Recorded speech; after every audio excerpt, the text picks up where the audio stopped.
Make sure to stay until the end. We will explain what 3 components will always need to be replaced when replacing the belt, and we will explain why.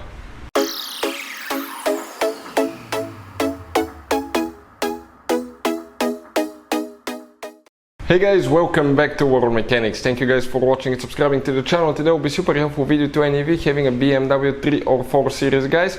And if you want to see the Serpentine belt diagram for BMW 3 Series 320i, 328i, 420, 428i, stay with us guys. We're going to explain that in this video today, step by step, how to install the belt today. Before we start guys, let me tell you a little bit about us. Every single car we get here at the garage, we try to make at least 200 to 300 free repair videos. We constantly take them apart, we show you how to fix pretty much anything. Why we do that? Because our mission in the shop is to save you as much money as we can. All we need guys in return, please subscribe to the channel, like the video, that way we can keep making these free videos. And if you guys need to buy any parts, tools for your BMW or any car, check out the link in the description of the video below guys. That's where we get all our tools and supplies from. Check it out. So let's go ahead, start on it now. So when replacing the belt guys, you cannot just replace the belt only. I mean, practically you can, but later you will be doing the job again. This is a tensioner right here. You will need to, this is, you can see your tensioner right there. This is identical tensioner. You need to replace your tensioner, get the one with the pulley guys, okay? Always, because the bearings fail, those are plastic pulleys, they're exposed to a lot of heat here and work, so replace the whole tensioner. Sometimes the spring can start getting weak. That's what happened on that N20 engine as well.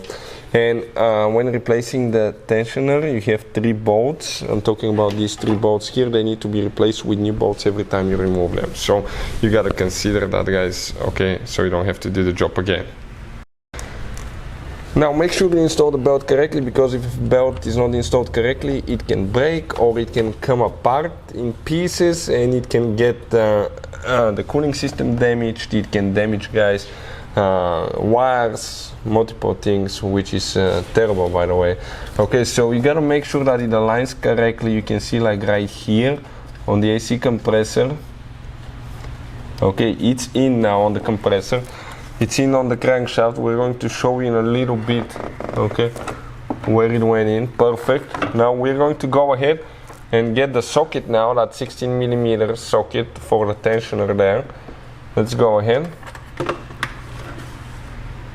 Do that and see if I will be okay, able to install it on the on the alternator, or alternator will go last maybe, and I might need to go first, okay, on the alternator. And let me see if we can get a little bit more room. Okay, right there. Okay, you can see we got the belt on the tensioner pulley as well. Now it's not aligning on the bottom. The bottom needs to be aligning on the crankshaft pulley there. AC compressor is aligning. Okay, let's inspect now. We're going to let go that belt. Okay, seems a little bit off here. Okay, let me push it in. So you can see the diagram practically. It goes from the crankshaft pulley to the AC compressor, from the AC compressor to the alternator, and from the alternator to the tensioner and back to the crankshaft pulley guys. So that's how we install the belt. So we install the belt, we'll stay far away. I'm just going to zoom in with the camera. Let's go ahead, start it for just a couple seconds. Everything's good. Yeah, we can turn it off. Okay, we can see the belt spinning, everything's aligning. There is no damage to the belt. Inspect that it aligns everywhere correctly guys, and that's how you practically guys replace Serpentine belt on BMW 3 or 4 series with that engine.